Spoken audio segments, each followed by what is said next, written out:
Welcome to a special edition of the Gentlementor, where we're going to sit in a room together as a novelty. Unusually. And here we are, a special edition of the Gentlementor, live. I'm actually in the room with you. This is in great. the room rather than over the Zoom meeting. Over the Zoom software, actually. So we took taking up the part of the same space. We took some opportunity to avoid social distancing. Yes. And actually social. I think this is. I like to think of this as our peaceful protest. So I'm enjoying my diesel whiskey row.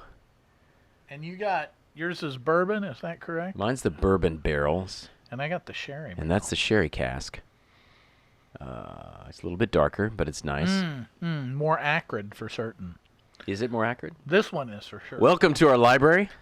Welcome. As you can see, we have lots of books because we are very learned. Oh man, we've actually read and memorized all these. All books. of these. We're prepared to well, in fact, impart that knowledge. that I wrote most of them.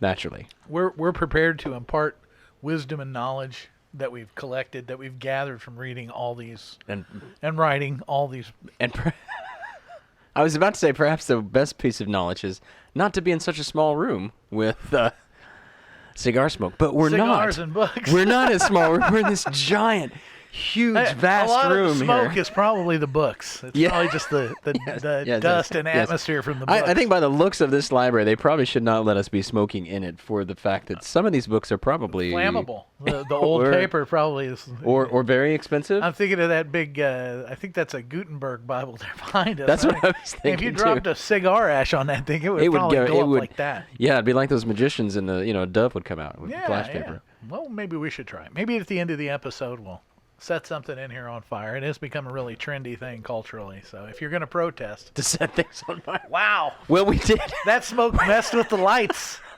That conflicted with chroma key. This is what I've set on fire in protest. There you go.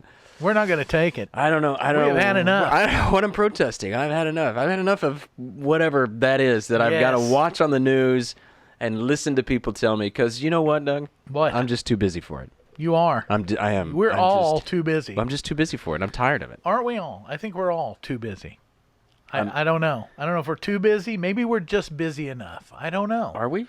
I don't know. You think early settlers and pioneers and stuff out there on the plains as they homesteaded and, they had every moment of their life must have been eaten up with something that had to be done. I mean, I think that they must have had a hard time finding a moment to rest. I mean, you got to think, as soon as you wake up, you got to go get the water. You got to build a fire. You got to start preparing food, or go out and gather food or hunt or something like that. Actually procure the food before you can cook it. Well, you got to plant it.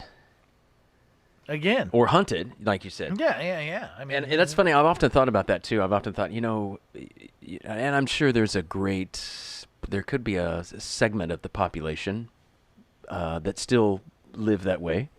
Certainly. I think they're called Amish. And we can talk about them because they don't have the internet. That's true. They're not going to be watching it. But I think there are people that are doing that not necessarily for religious purposes because maybe they're doing it because I don't know why they're doing it. But again, I often think sometimes, man, I'd like to go back to that. Well, really? No. I don't want to go back to that because I've never been there. I don't want to go back. But I think as a society, sometimes I think, how would we manage with that? How could we manage? Yeah. Because let's face it, they got up and they worked from dusk till dawn. Or dawn to dusk. It depends on what your profession was, I guess, at the time. You worked from dawn until dusk, but then when you were done, and you didn't have a device in your hand. Right. You didn't have, you had stuff at home. You had stuff with your family, but you weren't running 7 kids to soccer games and ballet practice and karate. So there's a bit of a difference, and I think that's the thing we miss, maybe, that we could get back to, is not having so much, not filling every little gap. We don't have to fill all the gaps with stuff. I don't want to go back to anywhere where there's not plumbing and air conditioning. I just want to stipulate that just from the outset. All this going back to the good old days and stuff. If it's pre-air conditioning and indoor plumbing, good old days, I'm not in. Having said that. Thanks for turning on the air, by the way. You got it. The I think that a lot of the woes of our modern culture can be summed up in all those things. Traditionally, even going back, we always talk about the caveman brain, going back in time, all those various things that we had to do to stay alive, like survival skills. Right. And losing that isn't really a loss. We've developed and become more advanced, so we don't need to do those things. And I believe that that's what underlies a lot of our modern problem with depression and anxiety, is we have all of this internal, I don't know what you want to call it. It's not exactly energy, but momentum towards survival, and we don't actually have to do that much work to survive anymore. And so that overabundance of energy or drive or whatever was there for survival has nothing to do, and so it kind of makes up enemies in our heads. And that's where a lot of depression and anxiety find their foundation. They are, I heard somebody say the other day, oh man, it was a great quote. I won't remember it. That's all right. I won't be able to give them credit either. They said something about anxiety is like propaganda against yourself. You're like telling stories against yourself. And I can't remember exactly how to say it. It was very impactful when I heard it, not nearly so much when I tried to repeat it. So there's that. Do I want to go back to the good old days? There's something to be said for it. Yeah, but it's not like I don't mean going back. I mean, right. Having that time where we don't feel every nook and cranny of our lives was something. I don't think we need to go back in time. I think we need to go back in values. A lot of times we start doing something not realizing what the end of that thing will be. And then we've got this mythology of sunk costs. So we've done this for so long. Well, this is what we've always done. I've put this much time and energy. I don't want to change it now. I'm like, that's nonsense. If there's something in your life and you don't like where it's at or where it's going, it's where you're headed. You only got one life. You better pull the handbrake. You better say stop. And you're the only one to do it. Yeah, nobody's gonna do it for you. Nobody's gonna do it for you. Nobody's gonna make you do it. Well, I take that back. I guess some people have been in a position where they realize now that's what they're made to do. I was listening to that. I was on that conference call this morning, and the guy talked about one of his mother's dying words, as she was laying in her deathbed. Don't replace me on the Supreme Court. How did you know she was my mother? No, one of his mother's dying words, and I can't remember the doctor's name. I apologize, but anyway, he said his mother's dying words were, "I realize now I don't care how long I live, I just care how much I live." And she was talking about spending time with her kids, spending quality time, not distracted, not phubbing people that you shouldn't be, or when you should. Anyway, but you're right. I think that stress comes from a lot from the social pressure of being somewhat busy. And just for sake of clarification, we've taken a stand, Doug and I are taking a stand against three things that I think really hurt us as men and as society. And one of those is busyness. Kicks in the groin. Kicks in the groin. Busyness. They hurt.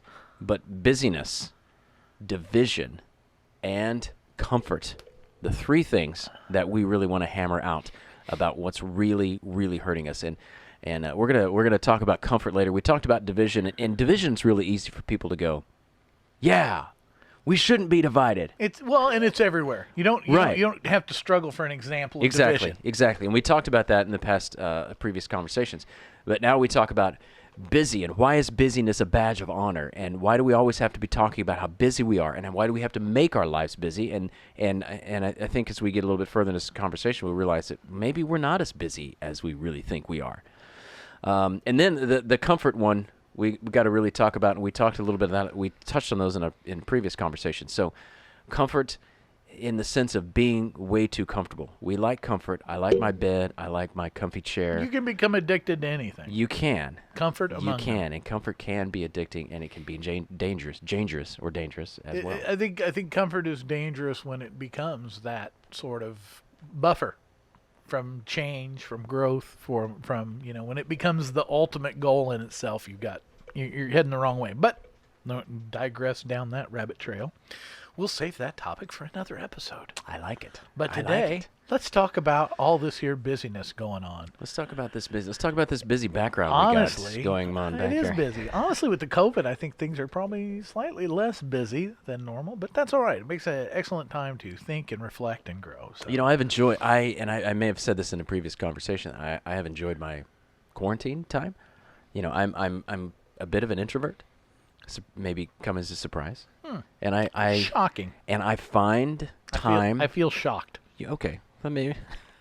I feel refreshed and re-energized when I've got my alone time.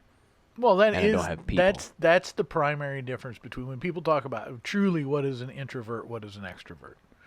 That's what really defines it. What do you need to recharge your What batteries? energizes Do you get energized by social activity with other people Yes. or alone activity without other people? Yes. Yeah. So we've discussed how we feel in certain situations, like, oh man, that seems exhausting, and it's like, Yes. it's not cutting wood or bringing in a crop, a harvest. You know, harvest. the thing. The thing. You know the thing. It's on, man. relationships with people that are so draining. And it's not that you don't want to have relationships with people. It's that for an introvert, that draws energy off their battery, so they need to go be alone to recharge. Okay. And extroverts are the opposite. Extroverts don't like being alone, and that wears on them, and they need to be around other people. Again, that's where they recharge. So, All right. I like what you're saying, but I want to give a little bit of pushback on this, because you're telling me that I energize when I'm alone. But the truth is, and you said people are draining, relationships are draining, which I agree, but there's only certain types of relationships that are draining, in my opinion. The vampire relationships, the people who just don't want to change or just don't want to do something better. So they're the ones that are sucking energy out of me. Now I have an arc when I'm with people, not like Noah did. did you put animals in it? No, it had broken tablets in it. I had an so I Don't get melt energized. your face off So playing I with get your heart. energized. I get energized. I get energized when I'm with people.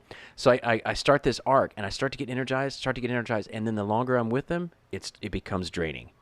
And then I do that too. and then I need them to leave, or You're I need to talking leave, about me. and then I need them to leave, and then I get energized. The arc goes back up whenever I start when I get my alone time. So there is a point when as I've grown older, I've realized I know when that arc is starting to taper off, and I'm like, hey, you know what? I'm just gonna go somewhere else, or I'm This just gonna explains go. so much about our relationship I But never understood. You didn't understand this? So that is actually, I think the research and the reading that I've done is actually an ambivert, is what that's called, because you've got those qualities of both.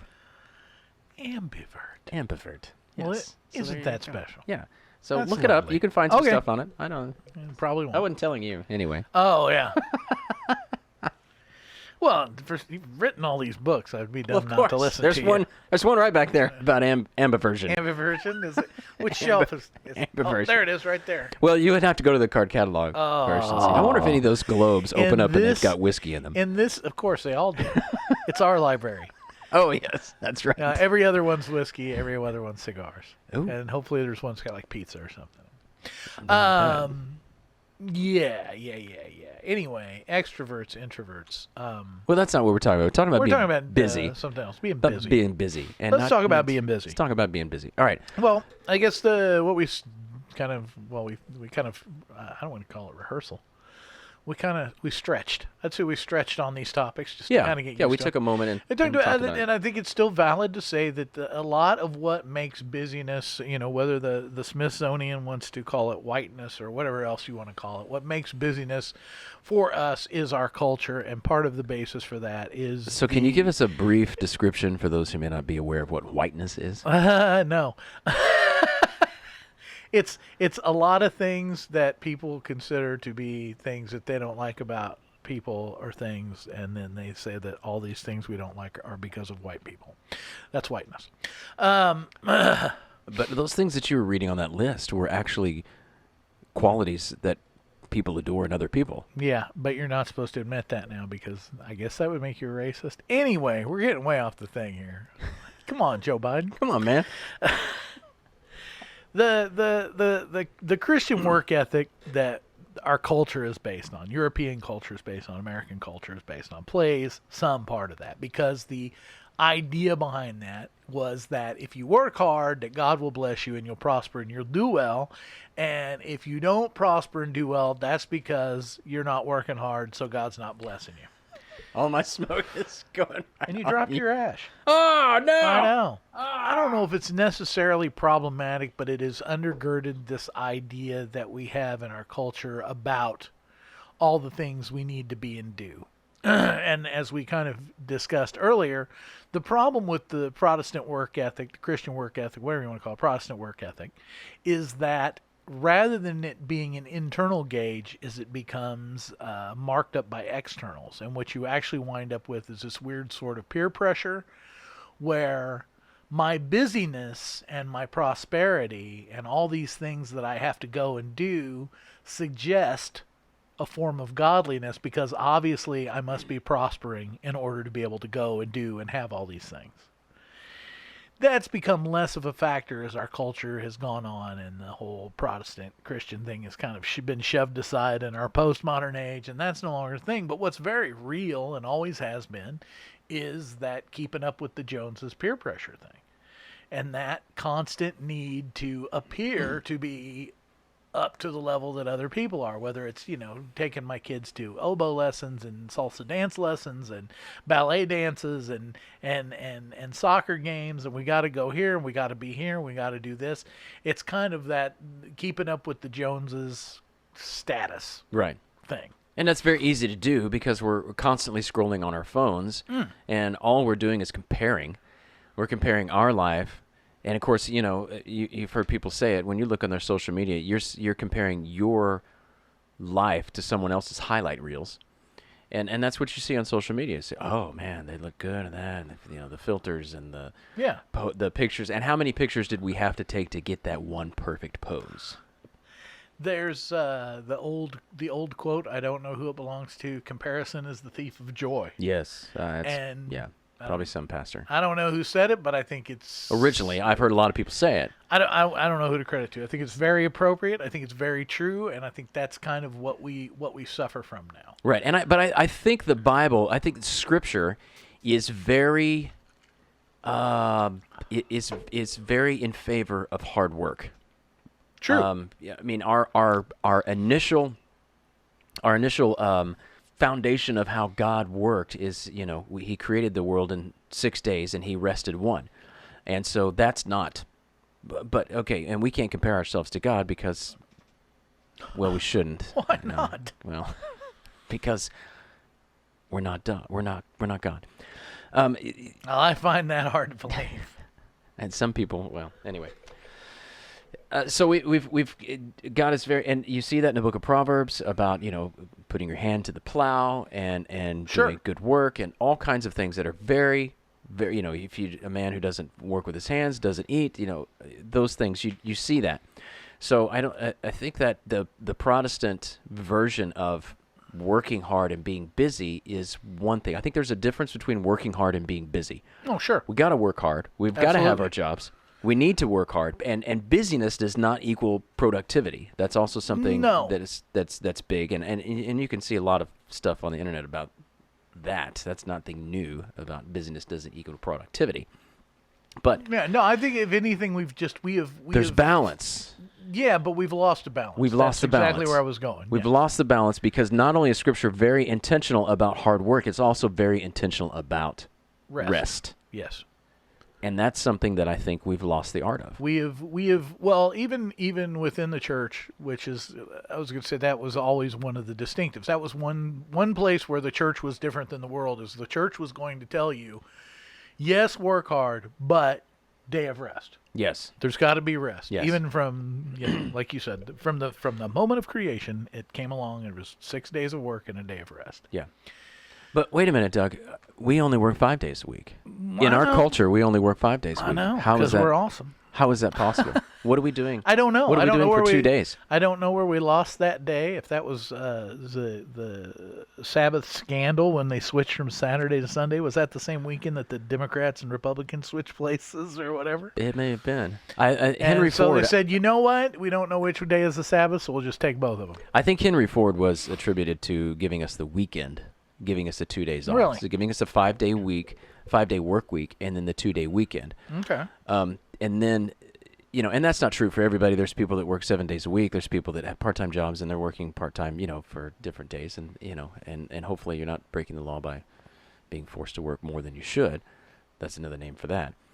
But, I don't know where I was going with this. Something about rest. Oh, so a 6-day principle. Have you heard about the 6-day principle? Have we talked about that? We've talked about that? I don't think so. All right. Enlighten me. So if we work 5 days a week, there's still one more day, because I think Scripture is even clear that it says 7 or 6 days a man shall do his work, and 1 day he shall rest. What about the other? And again, maybe we shouldn't talk about this, because work is not necessarily the busyness that I think we need to attack. Work is important, Right. and I think work is important, especially to man. I've been doing a lot of research and a lot of reading about how much work is more effective to a man, a male, the male species, and how much more satisfied he is when he has something good to do with his hands. Absolutely. So I don't want to confuse work with busyness. I want to talk about all the things that we're throwing in the gaps that we really don't need. That's That's preventing us from having rest. Right. Allow me to make kind of a final point that I was heading toward, is that I believe in much the way the Protestant work ethic is a suggestion of God's presence, provision, sustenance in your life. Yeah. That the busyness that you're talking about, the not productive busyness, the busyness, is there for the same reason that there is a funny little quote, and I'll probably get this wrong too, about working, and it's about you don't have to be busy, but try to look busy. Yeah. I think that's what's happened. That was a T-shirt. Look busy. Jesus is coming. Yeah, the actual idea is that this has become a show. Yeah. That our busyness is a show. Yeah. And it's meant to put forth. Originally, it was go back a couple hundred years when it was still the Protestant work ethic. It was about showing godliness, but now we're showing something else with it, and that's that peer pressure-y, I'm as good, keeping up with the Joneses thing. It's about a show. It's not about any kind of productivity or work, really. No. It's as divorced from that as we could say, like kingdom of God, kingdom of church. It's two completely different things. Doing work produces an outcome. Being busy, a washing machine's busy. Anything that just continually does something is busy. Right. It's not necessarily a productive thing. Right. So where are the things in our life that are just pantomimes, that are just a front? We're putting on this show. It's not any different than people who act godly by speaking in flowery, people that want to pray in the King James English, and they want to put on airs of spirituality and spiritual maturity and Christian growth. So they put on all this front. That's exactly what I was talking about. There's this front, it's the church front. You go in, oh, brother, oh, I'm blessed, and oh, wow, I'm favored and blessed and highly chosen, and everything's, magical. And it's that same thing. It's faking it. It's not, and this may blow your mind. Resting is not easy. But it's so essential. Very. Is critical. Is essential one of those trendy words that I should love be it. using? Essential worker. Essential worker. It's an essential worker. Rest is an essential principle that we don't have. So physical, mental, emotional. We need rest.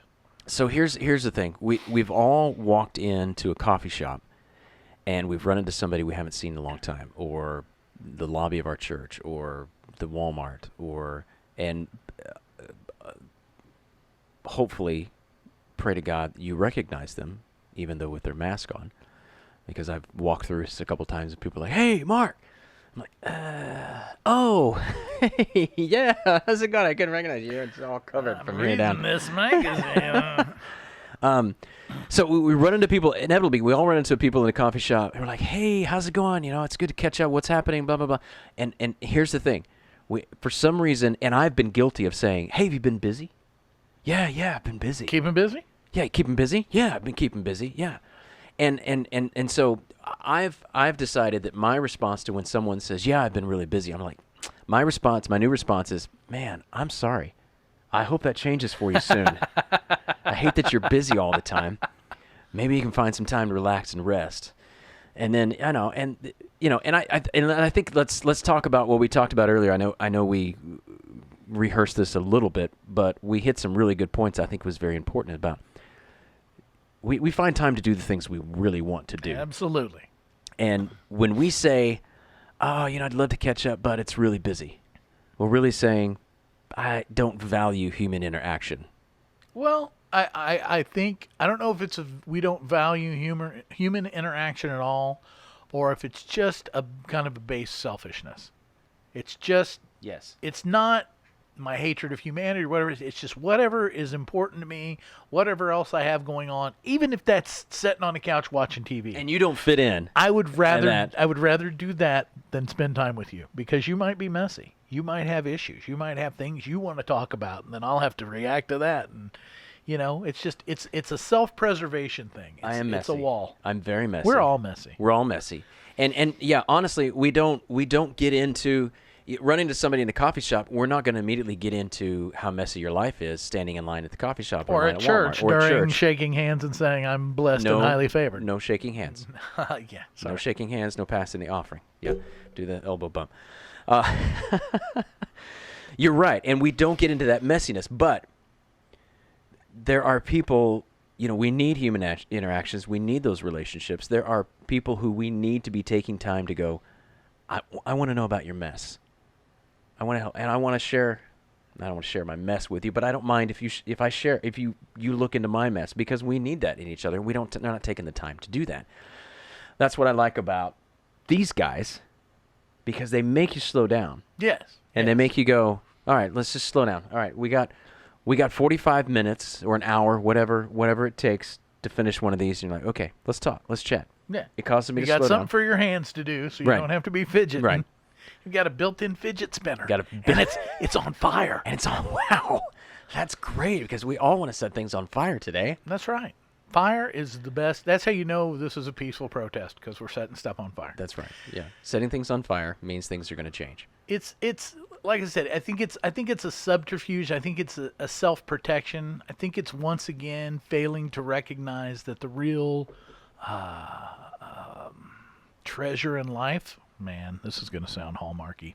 The real come on. The real treasure it. in life is other people, and that we look at other people all the time. We assume that other people are going to take something from us. Right. They're going to want something from us. Right. And we fail to acknowledge how many times someone comes into our life and they don't take something, that they actually add something. There are so many times I've walked out of meetings and walked away from situations with a person where I went, I thought that was going to be horrible. And it was actually really uplifting, encouraging. Kind of like you were saying about your ambi arc. There are people in my life who build me up and energize me, and it always surprises me because I'm not that kind of person. So when somebody goes against that flow, and you're not a person to be built up or a building up type of people. I'm not a extrovert. I'm an introvert. Like, being with people generally just like deflates me. It takes all my energy. Like to be around. We used to do the Bible study, the home internet. Bible study on Thursday nights, and it was me and anywhere from 8 to 12 women. And they were great and having a great time. But by the time it was over and they left, I was ready to go to bed. I mean, I was emotionally, physically, mentally exhausted. Why do we find more women in Bible studies than we do men? Well, same reason we find more women in church than we find men, because women are less scared of intimacy. Women are less fearful to be transparent. Men have to put on a show. Wait, okay. So you're saying, now you've given a compliment here to the church. You're saying the church has the ability to pull out the intimacy. No. Okay. Now you're extrapolating. Your question was, why do women do these things? Right. Because women are not afraid to get together and cry. And I agree. Okay. I agree. Yeah. And it's not the church's ability to do it. Oprah does the same thing on her show. That's true, but she also makes men cry. But only the ones that have to watch. Oh man, I was going someplace with this. Oh, I I'm really sorry. was, and no, that's all right. I train wrecked you. Nope. But yeah, it's selfishness is always going to be a factor that we're going to get. Whether we're talking about comfort or division or the other thing that we're talking about now, busyness. There's always going to be a powerful dose of selfishness is going to be a major catalyst in what drives it. So when we are too busy or say oh man, really like to get to, we should go to, oh, I'm so busy, I'm really busy. We're subterfuging. We're putting up a barrier. It's just like, why do we want to put that barrier up? What is it that we are trying to protect? And don't we all know? Like I said, Emotions? it seems like a Hallmark thing. Don't we all know that that's where the rich treasure in life lies, is in relationship with other human beings? It's not in watching TV or going to events or owning stuff. I mean, like I said, it's Hallmark. We all know this stuff. It's Right. simple and stupid. It should be. That's what I love about. I don't know if you've ever listened or read any of Bob Goff stuff. If you haven't, I highly recommend Bob Goff. Sounds really He's got a book familiar. called Love Does, and he's got a couple of the books. I think he just came out with his third one here just recently about dreaming big, and this guy is a people guy. I mean, he's all about people, and nothing is more important than people. To him, nothing is more important than someone walks up to him. He's taking a moment to talk to you, look you in the eyes, ask you questions. Engage, man. Engage, and so much so he's the guy who puts his personal cell phone number in the back of his books that he prints and answers every call. Wow. And I don't know if he still does, because that was many years That's ago crazy. in that first book, and so he probably has an assistant that's answering all those phone calls now, because you get a lot of calls. But still, he's never too busy just for people, and that's what that's one thing that I'm trying to do. I'm trying to meet with guys. I'm trying to meet with people. I'm trying to hang out, take some time. Hey, let's just go have some coffee. Let's just sit and have some coffee and talk. Let's just sit at the lounge, have a drink, and just chat. Let's talk about the messy things of life. Let's talk about things, because we don't do that as Right. men well, as much as we should. You had talked about even, I don't know if this was in the context of church or what it was, people saying, let's get together and pull out your calendar right Yes, then. And, yes. and that kind of falls into more of the solution phase, which is coming down the road. But again, So, the proactive yeah, things, the making the decisions, to realizing that people are important. People have value. Yes. So that was me agreeing with you. Let's talk about that. So you brought that up. Let's talk about that. I've got a habit of, when someone says, "Hey, we should get together," well, let's just schedule it right now. So I used to have the same thing when people come up to you and say, "Would you pray for me about this?" Yeah. Okay, let's Here pray. we go. Yeah. Yeah. And I it do used that to, to people and people too. would be like, "Whoa, no, Whoa. I'm in your prayer time," and I'm like, Yeah. "No, because I'll forget." Yeah, this is my prayer time. When I walk away, When you ask me to pray, it's I'm prayer going to time. talk to 3 other people. And having been a pastor, that's the thing. You know, I'm going to talk to 3 other people. I'm going to pray for you right now. Because would you pray for me? Yeah. We should get together sometime. We've got our Okay. calendar right here. Let's When are we gonna do that? let's make a time right now to us get together. And I had a couple people in the church lobby just not too long ago we hadn't seen in a long time. And it's like, and right before they walked away, "Hey, it was good to see you guys. So good to see you guys, giving hugs," even though we shouldn't give hugs. It's church. I didn't care. I'm hugging people. Wow.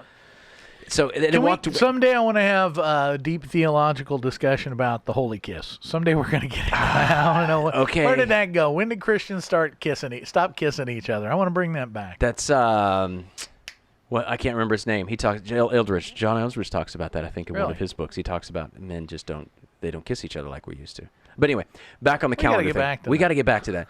We got to get those ties back. Ties and We gotta kisses. get the kisses back. That's going to be the name of my next album. Ties and kisses. So the thing is, get your calendar out. The whole point is, get your calendar out at that moment. These people started to walk up to me, and it's the common thing. It's the same canned response of, "Yeah, life's been really busy." They're walking off. "Hey, we should get together sometime." "Wait, come back here. Let's get our calendars out and get together." And the look on their face was like, "Oh, I think I've done something I don't want to do."